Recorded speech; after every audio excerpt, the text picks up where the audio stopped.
Gênesis capítulo 4,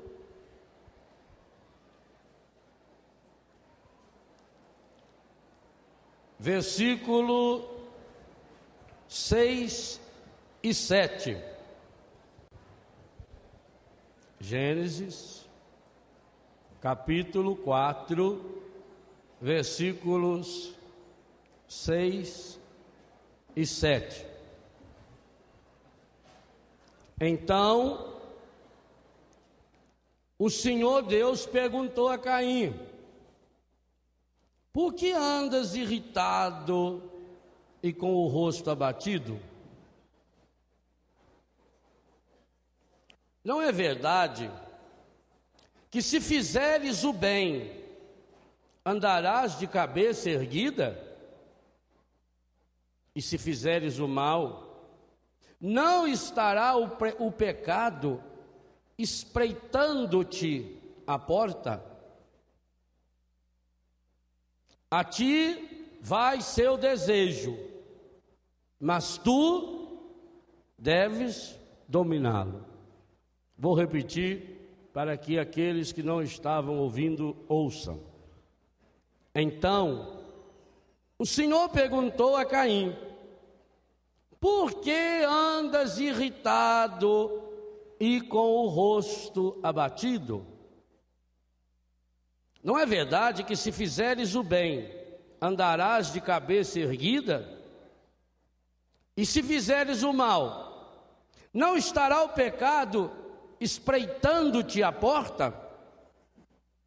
A ti vai seu desejo, mas tu deves dominá-lo. Palavra do Senhor. É o próprio Deus que vem ao encontro de Caim. Vamos continuar a reflexão que nós começamos hoje de manhã. Eu fiz uma parte, o Padre Jonas fez a outra. De manhã nós conseguimos chegar até a desobediência de Adão e Eva. Desobediência essa que foi curada na obediência de Jesus, de Maria. Maria é a nova Eva, que com o seu sim, a sua obediência, consagra a sua liberdade inteira para Deus. Jesus é o novo Adão. E esse novo Adão que é Jesus, não é pura e simplesmente um Adão como o primeiro, criado, mas é o próprio Deus que se faz criatura. Enquanto o primeiro Adão é o ser humano que diz não a Deus, Jesus é o novo Adão, o protótipo, o modelo de homem perfeito, que diz sim para Deus. E agora precisa acontecer a nossa parte. E essa palavra de Deus a Caim, ela vem muito ao encontro daquilo que nós experimentamos. Quem de nós não experimenta, de vez em quando está para baixo? E aí vem aquela sensação de estar culpando as pessoas. Por que eu estou triste? Por que eu fico nervoso? Por que eu fico cabisbaixo? A gente encontra justificativas. Porque fulano fez isso para mim. Porque fulano falou isso a meu respeito. Mas não é por isso que a gente fica triste. O próprio Deus está dizendo para Caim que o segredo, a raiz desse abatimento, desse desânimo, dessa depressão, dessa angústia tem nome: o desejo que não foi dominado. O pecado entra em nossa vida em primeiro lugar como um desejo, é uma inclinação do nosso coração. E aí vem uma coisa muito importante: nenhum de nós aqui está e nem estará imune a esses desejos. Deus não tira os nossos desejos. Mas nem se eu pedir, pode implorar, pode plantar bananeira no espírito. Pois então, para que rezar? Para a gente aprender a canalizar os desejos.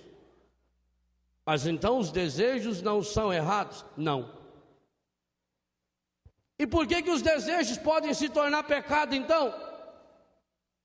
Porque o encardido vai na essência da nossa vida, ele quer ir lá no cerne da nossa vida, mas como ele não pode, porque isso é um dogma da nossa fé, que no cerne da nossa vida está Deus, que o ser humano é imagem e semelhança de Deus, por mais estrupiado que ele fica, ele é imagem e semelhança de Deus.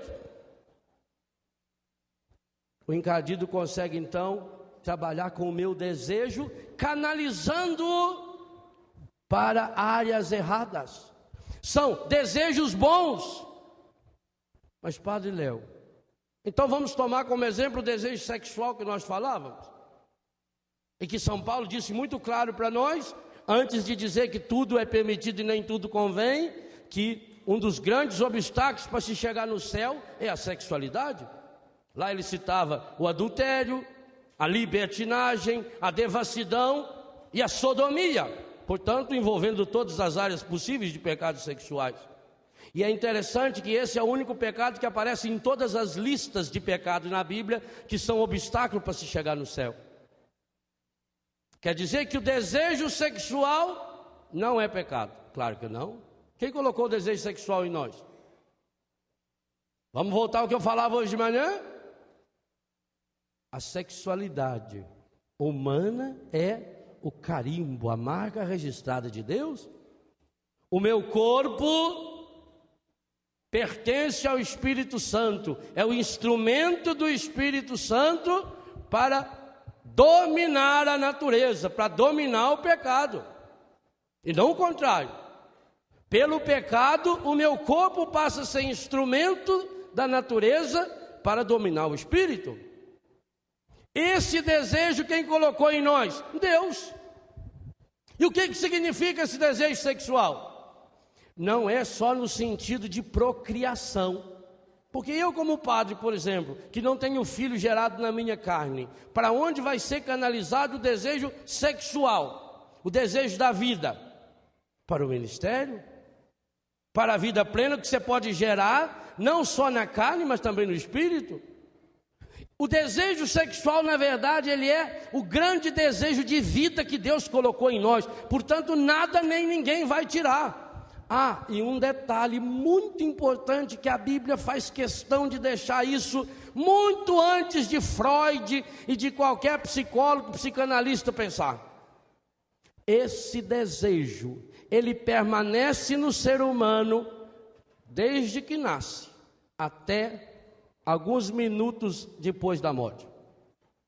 Dizem que a tentação, ela morre de fato 4 horas e 15 depois da morte. Não se sabe com precisão ainda se é 4 horas e 15, 4 horas e 20, algumas dúvidas. A Bíblia deixa isso claro. Leiam depois com muita calma o capítulo 13 do livro de Daniel. É um espetáculo. Susana, a mulher de Joaquim, era uma menina lindíssima. O profeta Daniel fala dela com a boca cheia. Era uma Ana Paula da época. Aquela que os olhos vai sem se querer. Linda. Casada, o marido dela, Joaquim, tinha um grande jardim, um bosque maravilhoso, e ela todo dia ia passear naquele bosque. Onde tem bosque, corre o risco de ter emboscada. Não foi lá no bosque que o Adão e Eva foram dar uns passeios? Susana ia tranquilamente.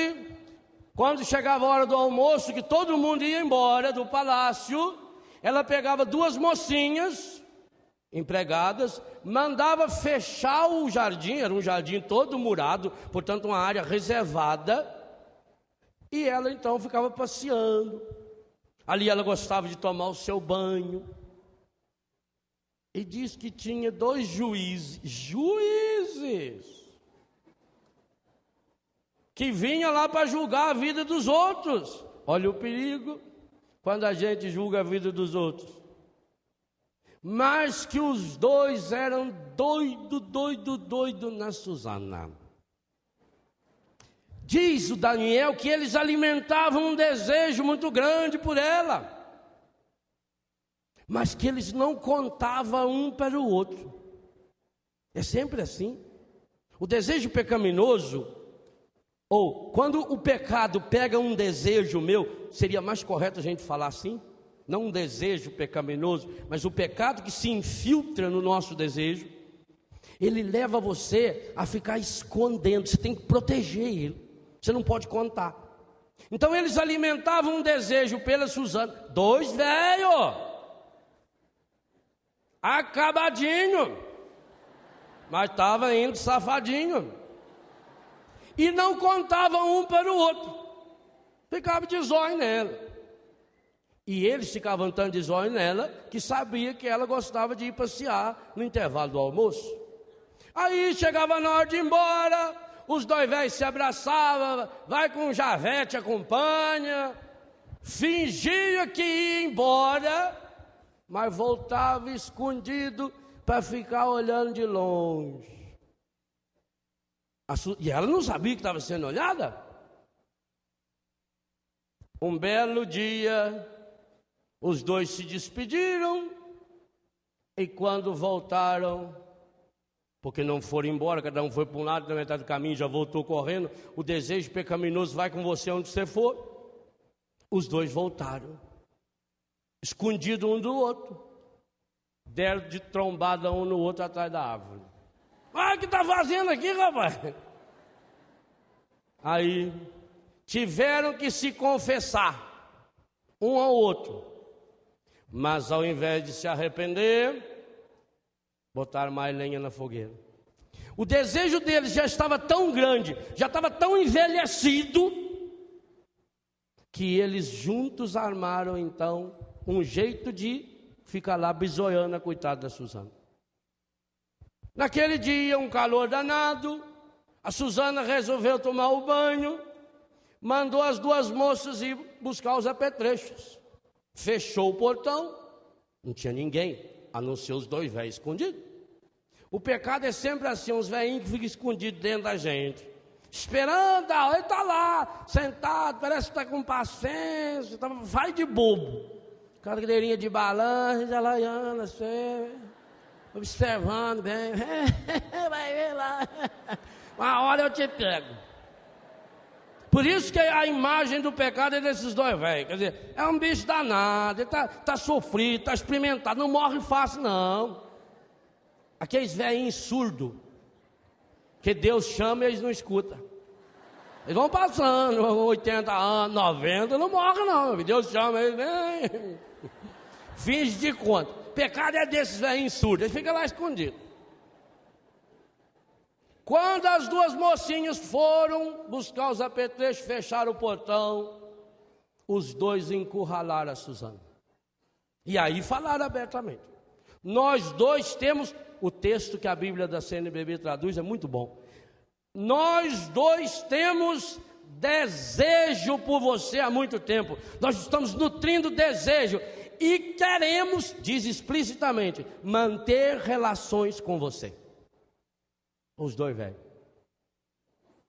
É claro que ela, só de olhar nos dois, coitada, ela quer não. Mas além disso, ela era uma moça bonita e santa. E ela era casada. Ela falou, de jeito maneiro, Deus o livre, Nossa Senhora. Não, a senhora não falou que não tinha Nossa Senhora. Cara, cuidado, não conhecia Nossa Senhora ainda, né? Mas não quero de jeito nenhum. Ele falou, minha filha, você não tem escolha não. Nós somos dois. Nós somos juízes, nós somos pessoas respeitadas, nós somos fortes.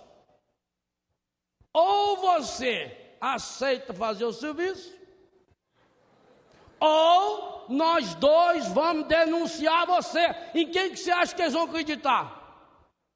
Gente, eu acho esse texto estupendo, fabuloso, porque quando a gente atende as pessoas, principalmente pessoas que tiveram traumas sérios de sexualidade na infância, e é muito maior o número que a gente imagina. Criança que foi estuprada, ou que foi viciada, ou ser viciada pelo pai, pela mãe, por irmão, por tio, por primo, por professor, por gente adulta. Uma das coisas que essa pessoa adulta usa é isso: eu sou mais velho que você, ninguém vai acreditar numa criança. Se você falar, eu vou falar que é mentira. E aí você cresce com aquele medo, e você não tem coragem de trazer à tona. É o argumento que os dois velhos da Suzana vêm falar para ela. Você está encurralada, minha filha. Aí ela diz: eu realmente estou perdida. Ninguém vai acreditar em mim. Eu aqui, no meio do bosque, com os dois velhos, estou perdido. Mas por outro lado é a pessoa: mas eu não posso cometer um pecado. Ah, que coisa fabulosa. Ah, como nós precisamos ter mais Suzana dentro de você, menina, e dentro de nós, rapazes, que tenha coragem de dizer: não, eu não posso pecar, não posso. Eu não posso deixar esse meu desejo, porque senão Deus mesmo disse para Caim: ele vai acabar me dominando, eu não posso. E eu vou correr o risco. Pelo menos, eu sei que eu vou ser condenado à morte, mas eu vou estar no coração de Deus. Que coisa fabulosa. E essa decisão de Suzana a leva na hora a começar a berrar. E meu irmão, minha irmã, muitas e muitas vezes, para a gente não cair no pecado, a gente tem que começar a berrar, a gritar: pelo amor de Deus, padre, me ajuda, ô mãe, me ajuda, ô pai, me ajuda. E corre no irmão da comunidade e diz: me ajuda, eu estou com um desejo errado aqui dentro de mim. Não só desejo sexual, não só drogas, não só cigarro, mas esses desejos que vão ficando aqui dentro, de mágoa, de ódio, de ressentimento. Aqui não está falando só do desejo sexual, está falando de qualquer desejo. Aliás, o texto de Caim não tem nada de sexual, é inveja. O que levou Caim a matar Abel foi inveja. E sabe por que, gente, que Deus falou isso de forma tão grave para Caim? Porque nós não podemos imaginar o fruto que vai dar uma bobagem nossa, fruto de uma inveja, de um pensamento errado. Eu vou fazer um parêntese aqui para lembrar uma coisa. O mundo viveu ano passado uma tragédia, um absurdo que nunca passou na cabeça de ninguém, que um grupo de terroristas, segundo até hoje o que pensa a imprensa internacional, as autoridades, ligado a um grupo tradicionalista islâmico, ataca de forma brutal o World Trade Center em Nova York, o edifício que era o mais alto da cidade, o maior centro da economia norte-americana, da economia judaica do mundo. Qual é a causa? Onde que começou isso? Onde que começou o 11 de setembro de 2001? Leia na sua Bíblia que você vai encontrar. No trauma, na raiva de uma mulher. Quando o anjo disse para Abraão que ele ia ser pai, e Abraão não acreditou, Sara também não acreditou, ela já era velha. Mas, para cumprir a palavra do anjo, Sara pegou a sua empregada, Agar, e a entregou para Abraão, para que ele a engravidasse, e assim ele pudesse ser pai. E Agar obedeceu, ela era empregada, ela era uma escrava, e isso era um costume normal. Aliás, a mulher que dava a sua escrava, o filho era como se fosse dela. Tanto que Raquel e Lia vão fazer a mesma coisa com Israel. Ela então entrega a sua empregada para que Abraão pudesse se unir. Ele se uniu e a empregada ficou grávida. No que a empregada ficou grávida e começou a aparecer a barriga, o trauma que Sara vinha cultivando há muitos anos veio à tona. Sara tinha uma grande mágoa de não ter filhos, de ser estéril. A mulher, principalmente da época, estéril era considerada amaldiçoada de Deus. Só de ver Agar com a barriga, Agar alisando a barriga, e Sara já ficava. Aquilo subia, era uma ofensa para ela. E essa ofensa cresceu tanto, tornou-se tão insuportável, que quando nasceu a criança, Sara não quis mais ver a criança na sua frente. E ela então, ela que tinha dado Agar para Abraão, chega para Abraão e diz: manda ela embora, a escrava e o filho. E Abraão mandou a escrava e o filho Ismael. Ismael é o pai dos ismaelitas, que são aqueles que deram origem ao povo islâmico. E ela teve depois então um filho dela, que foi o primogênito, que foi o que recebeu mais atenção, porque agora era dela, o milagre tinha acontecido. Ela teve Isaque, o filho da alegria, que é o pai de Israel. Vocês vejam aquilo que aconteceu lá aonde o Judas perdeu a bota, e ele nasceu lá perto mesmo. Lá naquela distância, há 4, 5 mil anos atrás, entre duas mulheres, uma briga familiar, uma inveja, o que provocou? A morte de tantas pessoas em Nova York, a morte de tantas pessoas no Afeganistão, a morte de tantas pessoas na Terra Santa hoje, aonde está a origem desse conflito. Povos irmãos, filhos de Abraão, por que eles estão brigando por Jerusalém? Porque Jerusalém é a capital da fé cristã, da fé islâmica e da fé judaica. Eles estão afirmando: nós somos filhos de Abraão, mas não entendem por quê. Porque Sara não resolveu um problema interior, e Sara já era de idade avançada. Portanto, segue a mesma lógica que nós estamos refletindo com o desejo que não é trabalhado de forma correta. O desejo de ser mãe era um desejo lindo e maravilhoso, mas não como ela tinha transformado. Pela inveja, a atitude de Agar torna-se uma ameaça para ela. E aquele ódio que cresceu no coração dela transformou na desgraça que o mundo assistiu.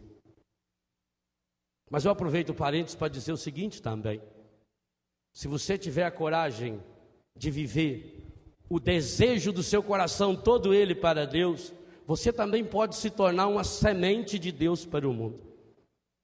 Você tem a grande escolha, a grande liberdade que nós temos é essa: eu quero ser uma semente de Deus para o mundo, ou eu quero ser uma semente do encardido para o mundo. Escolha. Deuteronômio capítulo 11, Deuteronômio capítulo 30, Eclesiástico capítulo 15. Diante de ti eu ponho a vida e a morte, escolha. Sara escolheu a morte, estão colhendo até hoje, e vamos colher muitos frutos ainda dessa morte. No dia 24 de janeiro desse ano, João Paulo II, com mais de 200 pessoas, de quase 80 religiões, seitas e grupos religiosos do mundo, estavam reunidos na cidadezinha pequena e maravilhosa de Assis. E por que estavam lá? Porque há 800 anos atrás, um jovem, como tantos de vocês, acreditou que podia ser instrumento de paz para o mundo.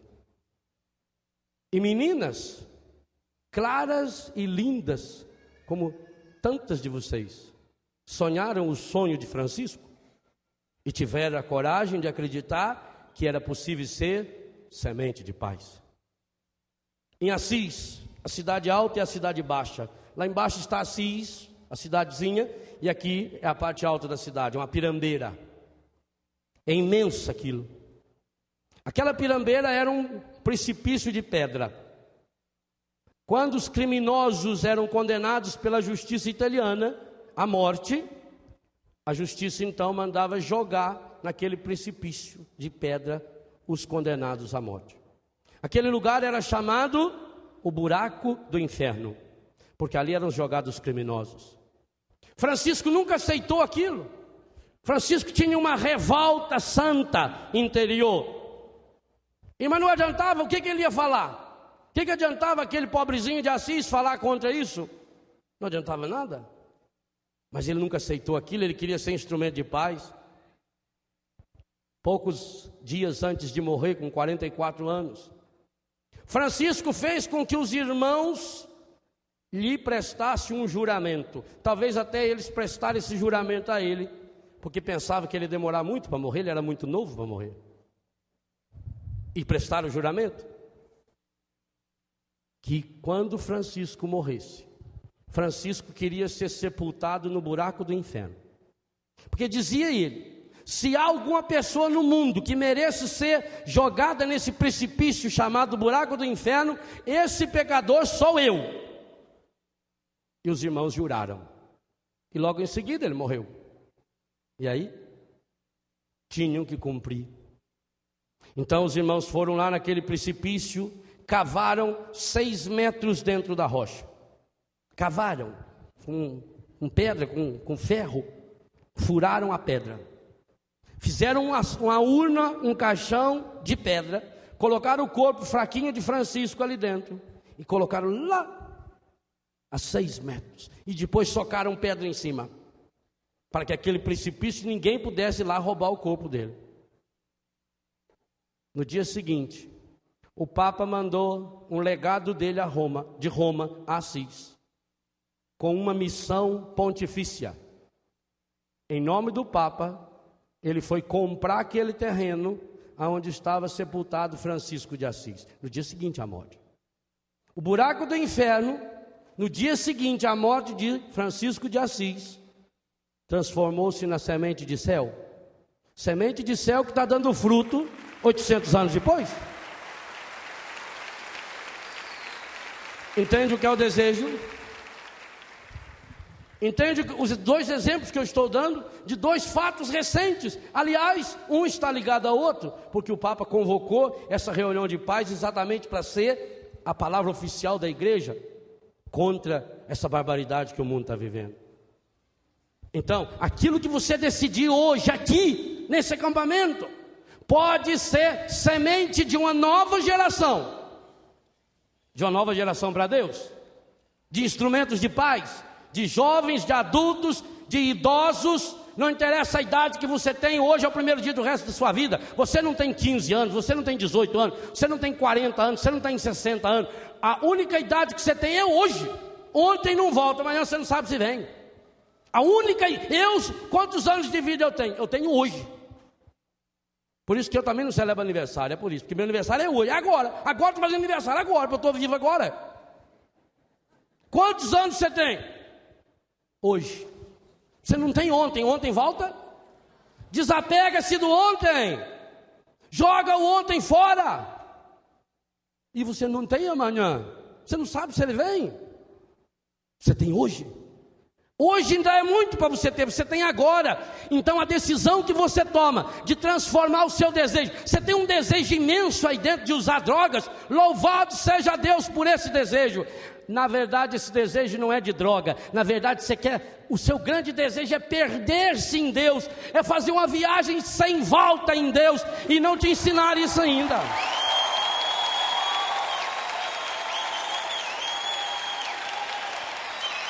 Muitas e muitas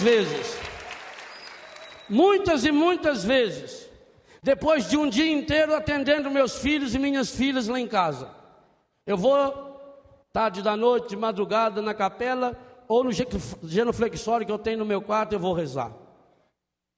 E aí muitas vezes eu retomo o meu dia, onde eu passei o dia inteiro atendendo meninos, conversando com as meninas, escutando a história deles.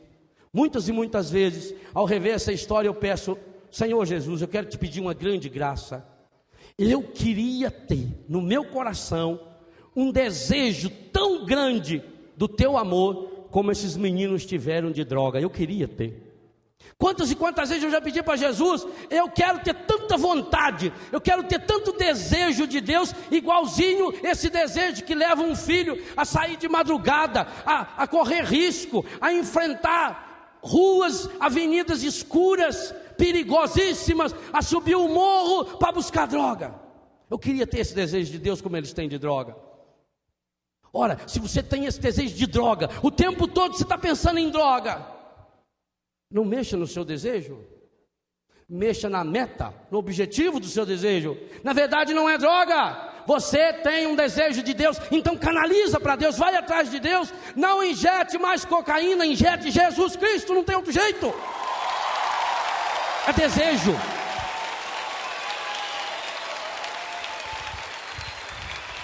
você tem esse desejo sexual, dia e noite na sua cabeça.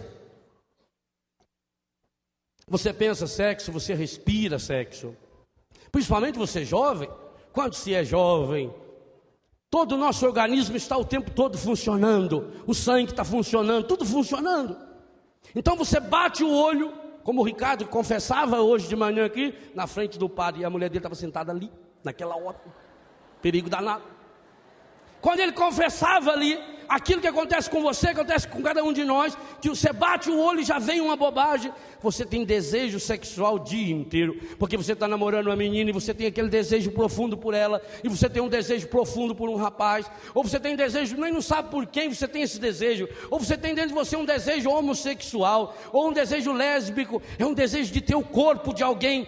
Não mexa no seu desejo, só muda o alvo do seu desejo. E passe a desejar dia e noite o corpo e o sangue de Jesus Cristo, porque esse pode trazer vida para você. Esse muda a sua vida. Não mude o desejo, não diminua o desejo, canalize o desejo. Percebe a diferença? O desejo é de Deus, mas como eu não canalizei a minha vida para buscar Deus, e por isso que quando a pessoa entra num pecado, ela vai em todos, e ela vai no pecado aqui, e ela pensa, oh meu Deus, como eu peco, oh meu Deus, minha vida é só pecado. Não, é que você tem muito desejo de Deus, e por mais que você pecar, nunca o pecado vai satisfazer o desejo, nunca. Por que a gente peca muito? Porque o pecado não satisfaz. Eu já conheci pessoas, no meu livro Viver com HIV, onde eu falo da questão da droga, onde eu falo da questão do álcool, do cigarro, da luta contra os vícios. Está um esquema lá dentro, além de um testemunho maravilhoso de uma senhora que pertence à comunidade Betânia, e ela tem o vírus do HIV e hoje dá um testemunho de Deus muito lindo. Lá nesse livro eu procuro mostrar, gente, como nós precisamos aprender a canalizar os desejos do nosso coração, os desejos da nossa vida para a meta de Deus. Lá no livro eu falo, por exemplo, de diálogos que eu tive com garotos de programa. Já tive também com garotas de programa esse diálogo, mas mais sistemático com rapazes, porque como eu estava junto com o Ministério da Saúde, fazendo um trabalho no Congresso Brasileiro das Doenças Sexualmente Transmissíveis, então foi possível ter mais contato com rapazes. E eu cito lá, por exemplo, isso eu não conto no livro, mas eu tenho as entrevistas. Rapazes que me contam que muitas e muitas vezes vai para uma chácara, um grupo de rapazes, aonde sabe que tem lá 1 quilo de cocaína, maconha e outras drogas. E isso são empresários, gente rica, que convida os seus amigos, senhores, casados, pais, sei lá a profissão, quem sabe padre, Deus o livre, está lá. Homens, acaso também com mulheres, mas o que mais chama atenção, homens, e eles chegam lá na sexta noite, e eles começam então a ouvir música, contratam grupos inclusive famosos, eles têm dinheiro para isso, e aqueles rapazes vão ganhando droga e vão mantendo relações com eles. Há homens ali que chegam a manter relações com 10, 15, 20, 40 rapazes durante um final de semana, que bebem garrafas e garrafas de vinho, de uísque, de cerveja, fumam não sei quantos cigarros, assistem filmes, eles têm telões espalhados nessas chácaras, rave, não sei das quantas, onde vai passando filmes de todos os gostos possíveis, homem com homem, mulher com mulher, homem com bicho, homem com outros tipos de animais, coisas absurdas, disparates, e vão tendo camas, bancos, e insaciável. Eu não estranho isso. E se eu estivesse lá dentro ia ser a mesma coisa. Por quê? E você também, porque nós temos dentro de nós um desejo insaciável. Esse desejo que nós temos insaciável é de Deus, mas como nós não canalizamos o nosso desejo, o nosso corpo, a nossa inteligência, o nosso dinheiro, o nosso coração, a nossa sexualidade, a nossa afetividade, como não canalizamos isso para Deus, então nós vamos ficar atrás das coisas, sexo, mas não me satisfaz. Por isso que o pecado vai espreitando e vai dominando, porque por mais que você fizer, nunca a pessoa vai estar satisfeita. É por isso que a pessoa começa a transar com o namorado, o que tem? E depois? Pois casa, aí vem a infidelidade. Aí começa a ir com a amante, com outras mulheres, com outros homens. E aí começa a troca de casais. E aí vai não sei o quê. E já teve todos os tipos de relações. E aí pega o corpo da pessoa e usa de todos os tipos imagináveis de bestificação. O corpo, templo do Espírito Santo, usado da forma mais pornográfica, mais absurda, mais bestificada, mais animalesca possível. Mas não satisfaz. E aí precisa levar filmes para a sua casa, filmes pornográficos, precisa comprar revistas, precisa comprar apetrechos sexuais. Há uma feira que agora roda o Brasil, estava em Florianópolis há poucos dias, uma feira sexual com não sei quantas empresas e movimenta milhões e milhões de dólares por ano. Ela percorre o Brasil inteiro, onde as pessoas vão, casais de namorado, marido e mulher, homens, mulheres vão comprar pênis de borracha, bonecos infláveis, filmes, apetrechos sexuais, objetos para se fazer sadomasoquismo e tantas outras coisas, e nunca está satisfeito, e não está saciado, e a pessoa quer mais, e nunca estará saciado. Por quê? Porque tem um desejo lá atrás, e esse desejo no fundo é desejo de Deus. Como eu queria que essas pessoas estivessem voltadas com todo esse desejo para o coração de Deus. Esse desejo que você sente no seu corpo é desejo do corpo do Cristo. Esse desejo que você sente de estar inteiro nessa viagem que a droga leva, é no fundo esse desejo que nós temos dentro de nós e que foi o próprio Deus que semeou, porque se Ele nos fez, soprou sobre nós o Espírito, modelando-nos em Jesus, e depois colocou dentro de nós o mesmo sangue de Jesus, é claro que ao nos fazer, Deus deixou a sua marca digital em nós, e a marca digital de Deus é o céu. Cada um de nós tem um grande, um profundo desejo de céu, que nada nem ninguém no mundo pode nos saciar. Por isso a gente vai estar nessa busca. Eu quero mais. A mesma coisa com o dinheiro. Quando uma pessoa entra no mundo financeiro, por que São Paulo diz que a ganância, que o ladrão, que o consumista não pode entrar no céu? Por isso. Porque ele vai ficar buscando e não vai se saciar nunca. Ele precisa de cada vez mais dinheiro. A pessoa, por exemplo, que é viciada em comprar roupa, ela nunca vai estar satisfeita, ela quer cada vez mais. Amanhã depois inventa uma outra roupa, ela compra, aí ela fica alegre e já não está mais alegre, porque ela quer vermelho, ela quer verde, ela quer azul. E ela chega no absurdo de entrar numa loja, comprar uma roupa nova, tudo rasgada, mas é nova. Paga R$200, não, é nova, novinha. Nunca vai estar saciado esse desejo. Começa a mexer na sua casa, e você compra móvel, e aí vai na cozinha, aí põe geladeira nova, aí põe fogão, que aperta o botão, já acende sozinho, limpa o forno sozinho, o micro-ondas que tem, micro-ondas que toca a música, que fala a hora que o peru já está pronto, que o feijão já está cozido, né? A torneira que você põe a mão e já abre automática, assim, encosta a mão e já abre da frente da gente, hein? Tem aeroporto, é chique, você enfia a mão, você já abre sozinho. Você vai lá no mictório, quando você sai, ele sozinho, ele lá descarga. O mundo é uma maravilha. Cada vez vai inventando, eu não estou satisfeito. Eu quero uma televisão, agora eu quero uma televisão maior. Agora eu quero uma televisão tela plana. Agora eu quero uma televisão que faz isso, uma televisão que faz aquilo, que dá para assistir 2 canais ao mesmo tempo. Eu não sei que jeito. Que jeito? Eu não entendo, não entra na minha cabeça. Nunca estará saciado, nunca. Prova disso é que o dono da fábrica da televisão está sempre querendo uma televisão nova. Nunca vai estar satisfeito. Por quê? Porque dentro do seu coração tem uma semente. E essa semente é semente do céu. Você foi feito para o céu. Você foi feita para o céu. O seu corpo inteiro foi feito para Deus. Você tem semente de céu na unha do seu pé, na ponta do seu cabelo, em cada poro do seu corpo. Você tem marca de céu, carimbo do céu, semente do céu. E por isso você pode buscar. Eu preciso de dinheiro, eu preciso de mais. Para quê? E quando eu entro nesse processo, e isso nunca me sacia, então eu preciso ir atrás de novidade. O ser humano nunca vai ficar satisfeito, ele sempre vai atrás de novidade. Ele quer conhecer lugares novos, ele quer conhecer pessoas novas, ele quer ter roupas novas. Abre um armário, tem lá 30 calças, não sei qual que eu visto. 10 pares de sapato, não sei qual que eu calço.